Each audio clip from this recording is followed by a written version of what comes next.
bienvenidos a nuestro espacio de entrevista conociendo a los candidatos y candidatas para estas elecciones 2025. Y hoy día nos acompaña el diputado Tuer. ¿Cómo estás, diputado? Muy bien, muchas gracias. Gracias por la invitación. Segundo periodo. Postulando su segundo periodo. Postulando a una primera reelección, exacto. Perfecto. Para un segundo periodo. ¿Qué tal ha sido esta experiencia de ser primero diputado ya de la Araucanía? ¿Y por qué quiere volver a ser? Bueno, el ser diputado ha sido algo muy gratificante. Fíjese que representar, como abogado uno siempre aboga por su cliente, ¿no es cierto? Y trabaja y defiende asuntos ajenos. En el caso de los diputados, una de nuestras labores es representar y hacer eso respecto de muchas personas que se sienten representadas por lo que uno dice, por lo que uno propone, por lo que uno hace, también es muy gratificante. Y verlo hoy día, ahora que estamos en campaña, que estoy ofreciendo, digamos, el hacer lo mismo por 4 años más, el escuchar de muchas personas que bueno, me gustó lo que dijo, en esto usted se lució, esto me gustó, quiere decir que sí, muchos se sintieron representados efectivamente, y eso es muy gratificante porque es la razón por la cual funciona la democracia. Somos pares y entre nosotros escogemos por un periodo algunos que van a hacer una función de alcalde, de diputado, de presidente. Y es uno de los nuestros, y por lo tanto la idea es que esa persona nos pueda representar, no como un profesional necesariamente de la política, sino que como uno de nosotros que está haciendo y diciendo lo que yo diría, pero estoy hoy día en mi casa. Y mañana, bueno, alternamos y le toca a otro. Diputado, cuando nosotros recibimos candidatos acá que no han ejercido antes esta labor, les preguntamos qué quieren hacer, cuáles son sus propuestas. Sin embargo, como usted ha estado en ejercicio, hay que sacarle un poco a la pizarra y preguntarle qué cree usted que ha sido lo mejor que ha hecho por la Araucanía como diputado.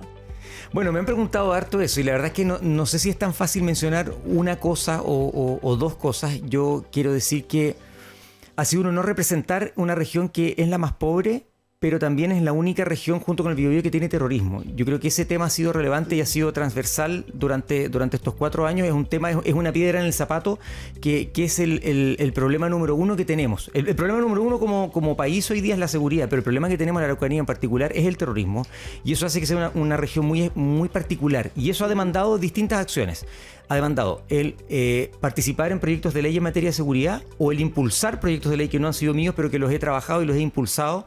El trabajar, por ejemplo, yo pedí formar parte e integrar la Comisión de Inteligencia de la Cámara, comisión que hoy día presido, y eso me ha permitido desde esa posición, desde esa comisión, el intervenir controlando el sistema, que es lo que hace la comisión, ¿no es cierto? Que estén funcionando bien las cosas, que los gastos reservados se destinen para el fin que corresponde, que de hecho tuvimos un problema con este gobierno y con el subsecretario del Interior, y también el poder hacer de nexo respecto de distintas situaciones del sistema de inteligencia que es gravitante para lo que estamos viendo en la Araucanía, que no están funcionando bien o que podrían funcionar mejor, o información que puede servir para que se avance de mejor forma. Entonces son distintas las acciones.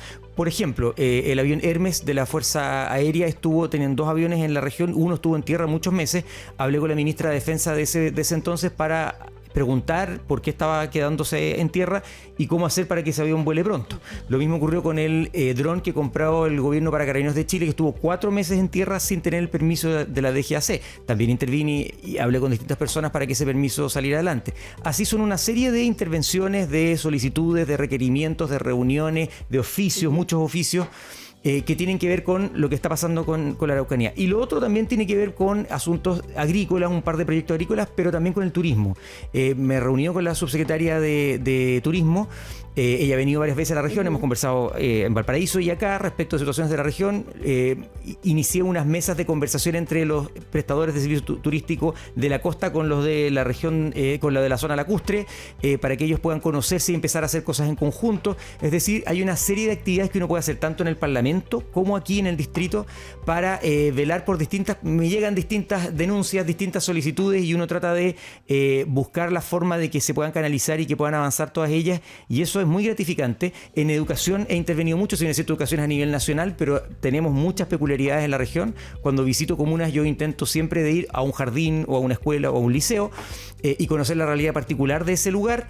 Si bien es cierto, los problemas son similares, no son idénticos en todos los lugares, y entonces yo después voy a la comisión y cuento lo que pasa en un lugar, por ejemplo, sobre todo escuelas rurales distantes, como ocurre aquí, por ejemplo, en Curarrehue, entre Curarrehue y Pucón.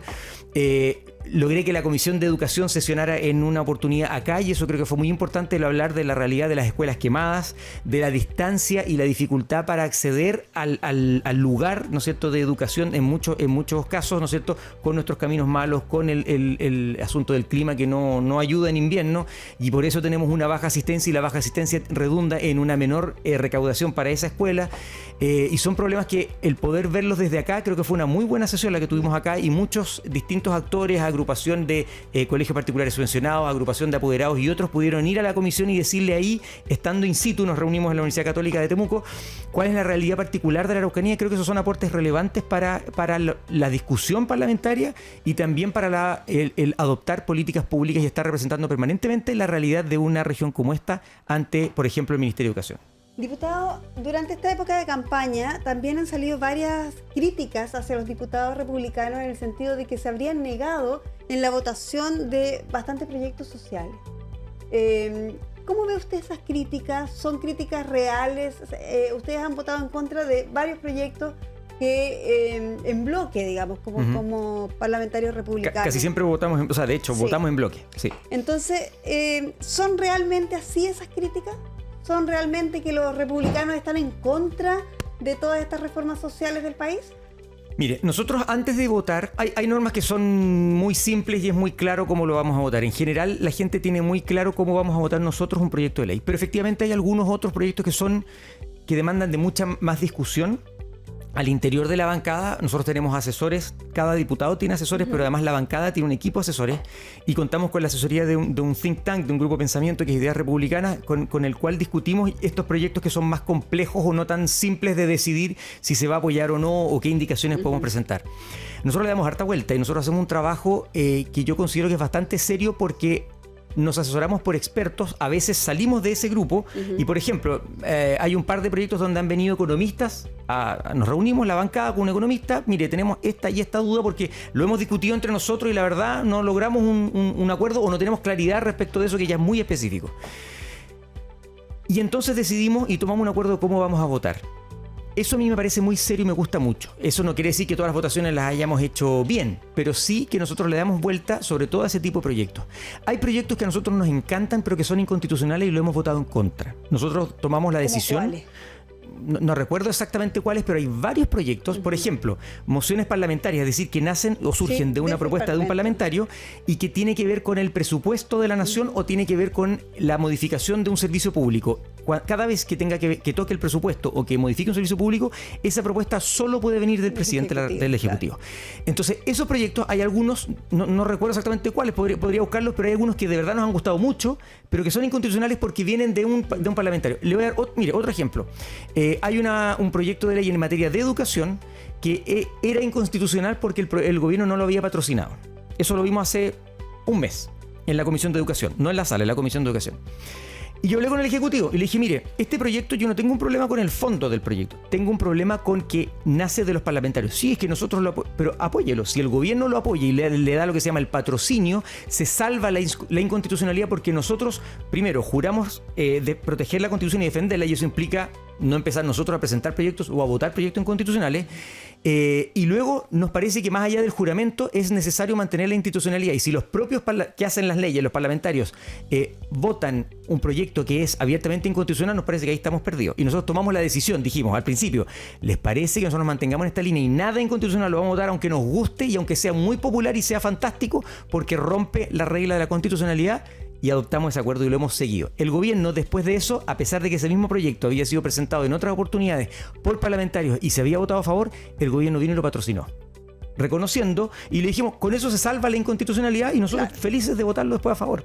Entonces, así lo hemos hecho con muchos proyectos y, por ejemplo, en el caso de la modificación del sistema de pensiones, que es un proyecto que se ha criticado, nosotros votamos, y eso está claro porque las votaciones uno vota el proyecto en general y luego vota en particular. El proyecto en particular nosotros votamos a favor de los artículos que decían relación con aumentar la PGU, con cargo fiscal.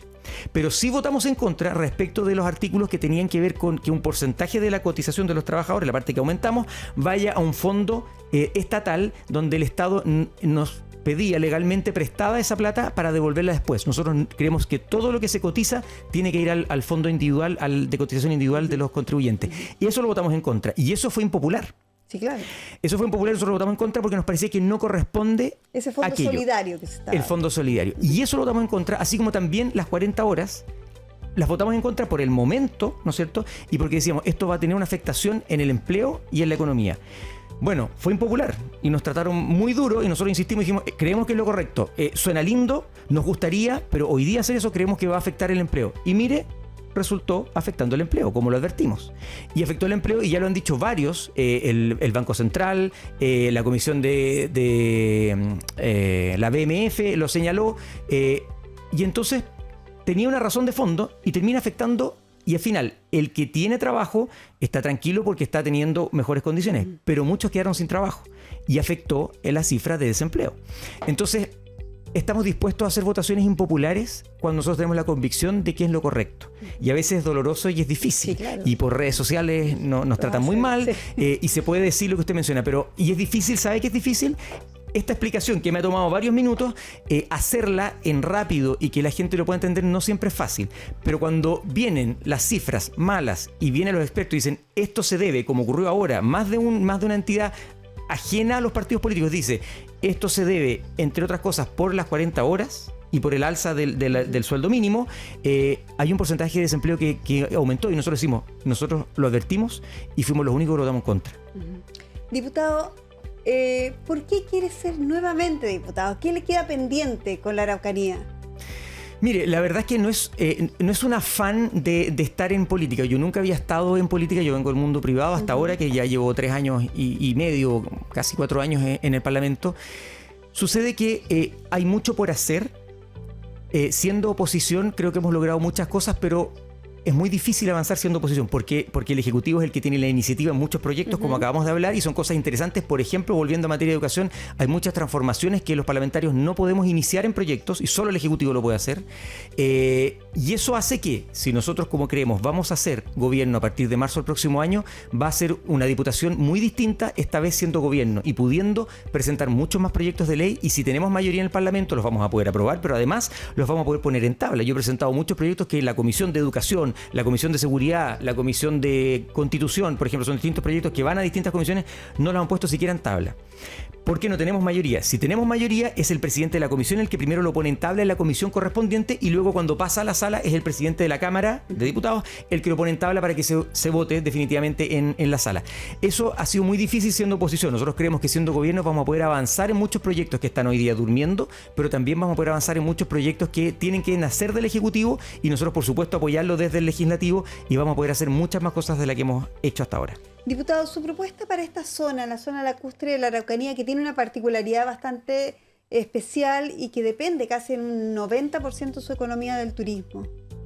De la agricultura y el turismo, nosotros tenemos en primer lugar una propuesta que es a nivel nacional, pero que tiene una bajada particular para la Araucanía, y es, en el caso de la Araucanía, es que el futuro gobierno tenga acciones decididas hasta poner término al terrorismo en la Araucanía.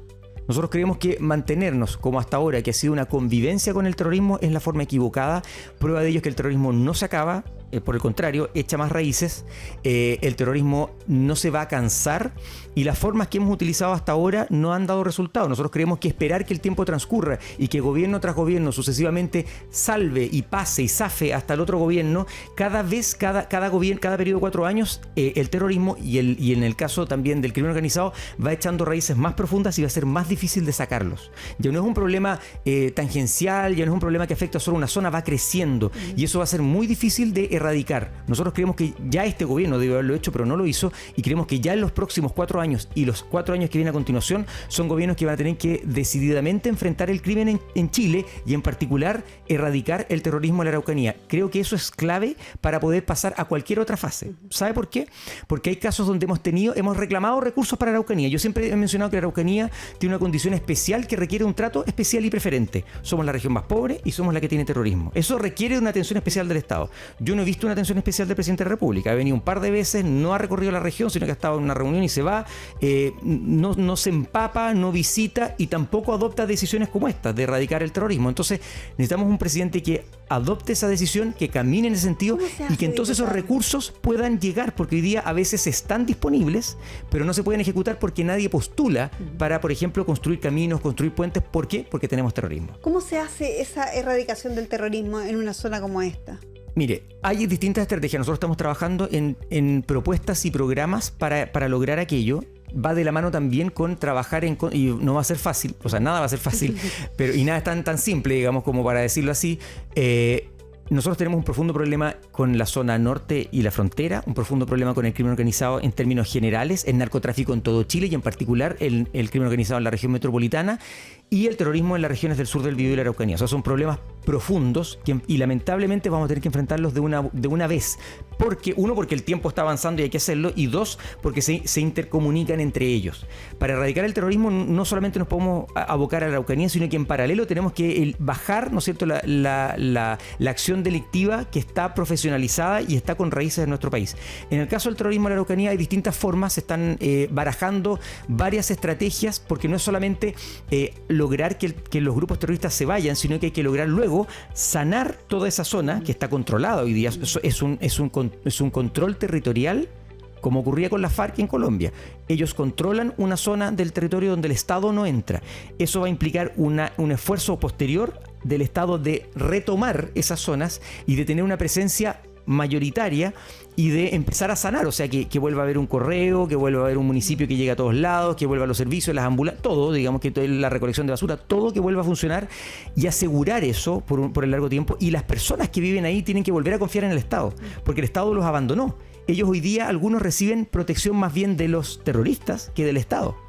Y tienen esa dualidad donde yo, o más bien, le obedezco a los violentos o aquí me pasan por encima. Que el Estado vuelva a reencantar y decir, yo soy el Estado, yo sí te voy a proteger. Aunque tú veas y ya no lo creas, porque así ocurre, yo voy a estar acá cuando tú me llames. Yo voy a estar acá cuando a ti te asalten y vengan a robar o vengan los violentos. Que es lo que hoy día no pasa. Eso va a ser un proceso social, un proceso económico, y luego hay que invertir también en esa zona, que el Estado invierta y que luego venga y que hagamos atractiva la Araucanía para que vuelvan a venir a invertir. Gracias a Dios, la zona turística particularmente esta zona de Pucón, Villarrica, Curarrehue, es una zona que se ha mantenido bastante al margen y donde vemos que la inversión todavía existe, pero hasta por ahí nomás, porque tenemos muchos gente local que ha quebrado, mucha gente que se ha ido y también mucha gente que ha decidido no invertir. O sea, sin terrorismo, ¿cómo estaría esta zona? Sin terrorismo, ¿cómo estaría el resto de la Araucanía? Entonces, primero erradicar el terrorismo y luego hacer este trabajo que va a ser complejo y que también estamos trabajando en ello. Insisto, no solamente sacar a los terroristas, es luego qué hacemos y cómo sanamos esta tierra que está herida. Diputado, nosotros hemos estado escuchando últimamente que solo hablamos de terrorismo en la Araucanía y el tema de la reivindicación mapuche ha quedado un poco de lado en esta conversación. ¿Es que se ha comido el terrorismo a esta reivindicación mapuche? ¿Es que se han mezclado? ¿O es que vamos a abordar un tema primero y el otro después? Qué buena su pregunta. Yo creo que, primero, reiterar lo que he dicho muchas veces, pero tal vez no lo han escuchado de mi boca. El terrorismo no tiene nada que ver con la reivindicación. Hay delitos que en algunos casos se toman de causas muy nobles, por ejemplo, la ecología, ¿no es cierto? Y terminan siendo grupos verdaderamente terroristas que atacan, ¿no es cierto?, a los que van a invertir en lugares donde ellos consideran que no debiera haber nada y no se debería tocar nada. Y entonces partieron con algo muy noble, que es proteger la naturaleza y asegurar que vamos a tener recursos naturales para el futuro, lo que es muy noble, pero termina tomándose una causa, vistiéndose de una causa, y luego te das cuenta que es un negocio totalmente aparte que no tiene nada que ver con la causa. En el caso de la Araucanía, yo creo que partió y se tomó de esta causa, y hoy día es narcoterrorismo. Es el negocio de tráfico de armas, tráfico de municiones y narcotráfico. Pero el problema mapuche no se ha resuelto. Por eso, estoy hablando del terrorismo. Entonces se opacó y se tomó, ¿no es cierto? Y luego ya, y el problema mapuche persiste en un costado y ahora ellos ya están, y todavía cada cierto tiempo recuerdan que inicialmente esto era eso, pero en realidad esto es un negocio de narcotráfico. Entonces efectivamente quedó en segundo término. Yo creo que en la Araucanía no vamos a poder avanzar prácticamente en nada si no primero erradicamos el terrorismo. Y eso va a haber que hacerlo. Entonces creo que se ha equivocado cuando... Creo que la Comisión por la Paz y el Entendimiento, que yo sospechaba que no iba a resultar, pero yo sí valoro el intento. Creo que el gobierno lo hizo tarde, lo hizo mal, como suele hacer las cosas, pero así todo yo esperaba que pudiera funcionar y lamentablemente yo creo que quedamos en nada. Pero tampoco era el camino, porque tenemos terrorismo en la región. Entonces, más encima, los que forman parte de la comisión, algunos no reconocían que había terrorismo. Entonces ahí partimos pésimos. O sea, parte importante del problema es el terrorismo hoy día. Tenemos que sacar el terrorismo de la región para poder levantar cabeza, para poder recibir inversión, para poder empezar a pensar luego qué hacemos. Hoy día el resto es utopía. Que venga inversión, es que no va a venir inversión, porque el que invierte un peso no sabe si yo siembro algo, si lo voy a poder cosechar. Si yo construyo unas cabañas para turismo, no sé si esas cabañas van a estar disponibles. Entonces la verdad es que es demasiado pedir. Primero resuelva su problema de terrorismo y luego yo voy a ir a invertir. Y eso es lo que tenemos que hacer. Lamentablemente, sí, hablamos mucho de esto, pero se comió el tema y se comió la región. Y claro, y yo lo entiendo porque me lo han dicho también las personas que, por ejemplo, viven aislados o más distantes de la zona roja, como acá. Y me dicen, diputado, usted habla mucho del terrorismo y nosotros acá, cuando viene el verano es complejo. Y yo lo sé y lo entiendo. Cuesta entender, para los que no viven acá, que está de alguna manera encapsulado en ciertas zonas. Pero sigue siendo una afectación que no podemos callar, porque es un pie que tenemos encima y que no nos permite levantar cabeza. Entonces yo me alegro que hay muchos lugares donde podemos desarrollar una vida normal, donde no hay problemas en términos generales, pero si usted se da cuenta de la zona roja, por ejemplo, ya no es solamente Malleco en esa zona roja. Tenemos casos en Lautaro, Victoria, Carahue, y son lugares exacto, sí. Entonces, y se ha ido desplazando hacia el sur. Entonces, lamentablemente es un tema que está presente, gracias a Dios no afecta a todo el territorio de la región. De hecho, hemos tenido quemas también aquí en Villarrica. Sí. Por lo tanto, es un tema al que tenemos que atender, y a mí como representante de la región es el problema número uno, que no puedo soslayar, pero sí también trato de explicar, ¿no es cierto?, cómo el resto de la región funciona, cómo van a trabajar sin problema, y no es que esté la tanqueta y que uno salga de la casa y se encuentre, no es así, pero hay otras zonas donde efectivamente está siendo así, y estamos en la misma región, y nosotros también tenemos que trabajar en conjunto para que el desarrollo también sea conjunto. Diputado, siempre se ha dicho que a esta zona el Estado tiene una gran deuda, sí, entre Pucón, Villarrica, Curarrehue, Loncoche incluso, que tiene que ver con la conectividad, que tiene que ver con vías estructurantes que tenemos desde hace muchísimos años, y la población ha crecido también de manera explosiva en esta zona. ¿Cómo el Estado se hace cargo de eso? Sobre todo pensando que tenemos el volcán más activo también de Sudamérica, y estos poblados estamos a los pies de ese volcán. Y que requiere vías de escape en caso de que tengamos alguna erupción, que de hecho hace pocos años era un problema. Exacto. Justamente lo que usted menciona. Bueno, yo creo que tiene una deuda con nosotros el Estado de varias formas. Yo creo que se subestimó lo que hemos estado viviendo este último tiempo como región. Estamos muy lejos de Santiago, parece que eso sí afecta. Yo cuento distintas realidades y como que la gente no los cree. En la misma Comisión de Educación, y lo he dicho varias veces, dicen, bueno, el sistema de admisión escolar le tocó una escuela no al lado de la casa, no a todos les puede tocar al lado de la casa, le tocó una escuela que está a 20 kilómetros. 20 kilómetros. Es que 20 kilómetros aquí no es lo mismo que 20 kilómetros de Santiago. Porque 20 kilómetros de Santiago son 10 minutos más la micro o una estación de metros más. Pero acá, 20 kilómetros es a trasmano en un camino que no hay y que tengo que darme la vuelta o inmensa. Otro pueblo, incluso. O sea, literal. Sí. Entonces no es tan simple. Si tuviéramos un sistema de transporte muy expedito y que funcione muy bien, si tuviéramos caminos pavimentados, pero tenemos caminos de ripio, es la región que más caminos de ripiados tiene. Entonces, y en invierno están llenos de barro, y si no tienes un vehículo apropiado, y si no tienes vehículo, la micro pasa a las 6 de la mañana cuando pasa. Entonces no es tan simple. Y esa realidad no se percibe en Santiago y en otros lados, porque yo les digo a los diputados del norte, yo les digo, claro, ustedes también tienen, uno también minimiza y dice, bueno, el desierto.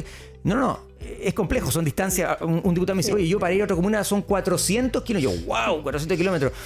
Pero no tienes barro en invierno. Entonces tú todo el año puedes andar los 400, salvo que sea en la cordillera y que condiciones muy especiales que también existen. Pero acá es distinto. Entonces transmitir eso y convocar a que vengan acá, para mí es relevante. Yo he visto en José Antonio Castro una preocupación, que de hecho en la campaña presidencial anterior, que la situación era distinta, él dijo, yo primero me voy a instalar en la Araucanía. Hoy día ha dicho, yo no me puedo instalar hoy día en la Araucanía, voy a tener que ver muchos frentes a la vez, pero esto va a ser una prioridad que la voy a visitar permanentemente, voy a tener un equipo especial instalado allá, y yo por supuesto voy, pero no me voy a quedar 15 días o no sé cuánto, como dijo la vez pasada. Perfecto. Pero esa atención es la que nosotros necesitamos, porque somos una región especial. Mire, somos una región hermosa con muchos recursos, pero somos la más pobre. ¿Qué pasa? Tenemos altos niveles de alcoholismo, altos niveles de homicidio, altos niveles de depresión, altos niveles de ausentismo escolar. Somos top 5 en prácticamente todos los malos indicadores. Entonces, eso requiere que la autoridad esté encima. Nosotros como parlamentarios, y aquí hablo por otros que son de otros partidos, nosotros cuando partimos este periodo parlamentario, conformamos una bancada por la Araucanía para no me gustan esas palabras de moda de visibilizar, pero para hacer presente que tenemos muchas necesidades y que han sido desatendidas estos últimos gobiernos. Y trabajamos mucho y ahí lo hicimos todos, porque yo de verdad, y así codo a codo con mis colegas de otros partidos, porque son muchas las necesidades y es mucho el abandono. Y hablemos de las víctimas del terrorismo, están abandonadas. O sea, es un trámite infernal para 50 millones de pesos después de que les quemaron un patrimonio completo. Entonces, absoluto. ¿Y dónde está el proyecto de ley para reparar las víctimas? ¿Y qué se requiere? Que el Ejecutivo, que es el único, porque la Constitución lo dice así, el único que puede enviar un proyecto de ley de eso el Ejecutivo y no lo ha hecho. ¿En qué está? Entonces eso es indispensable. O sea, formatos, le hemos presentado varios, distintas agrupaciones y podemos discutir todo lo que quiera de cuál va a ser exactamente la forma, pero no lo ha presentado. Entonces eso es otro abandono. Hay personas que viven nuevamente en la macrozona sur, en la zona roja, donde el Estado los patea en el suelo. Fíjese, les tiene el predio tomado, que es de lo cual ellos vivían, los echaron de su casa.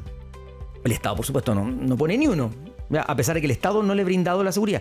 Está tomado y el Estado no hace nada para que se los vuelvan a entregar. Van a la justicia. Hay el caso de una señora que la golpearon, hay videos, y la sanción fue una multa de 8.000 pesos a beneficio fiscal.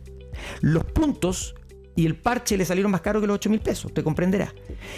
Tiene hace 4 o 5 años el predio tomado y no puede explotarlo.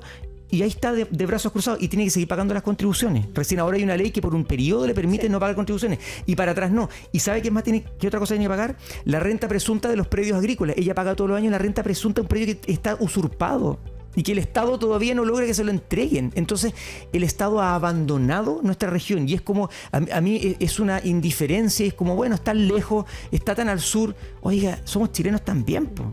Entonces es indignante eso y eso demanda que tengamos muchos reclamos. Yo espero que en un futuro gobierno, y yo percibo que si es José Antonio Kast, como creo que va a ser, tiene una atención preferente respecto a la Araucanía debido a todas estas situaciones y además también tenemos un contacto muy permanente y él tiene muy claro que aquí va a tener que estar viniendo muy seguido. Perfecto. Diputado Schubert, estamos llegando al final ya de esta entrevista y quisiera dejarle un minuto para que usted pueda dirigirse directamente a su electorado en esta zona.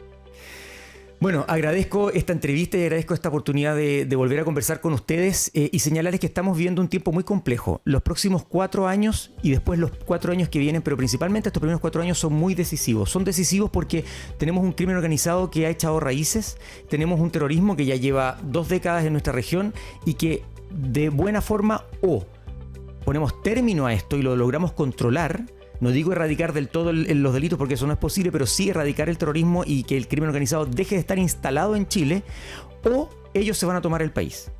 Yo creo que es una situación bastante crítica y esta próxima elección de noviembre respecto al presidente es clave, pero no solamente el presidente de la República, también de un parlamento que le va a permitir las leyes, la mayoría, para lograr las leyes necesarias para hacer estas transformaciones en presupuesto, en leyes y en distintas herramientas e instrumentos que un gobierno va a necesitar para poder avanzar y poner término a esto. Si no logramos hacer eso estos próximos 4 años, estamos en una muy mala posición y los expertos han señalado que estamos en la fase 2 de 3 del crimen organizado cuando termina en la fase tercera, que aún no llegamos.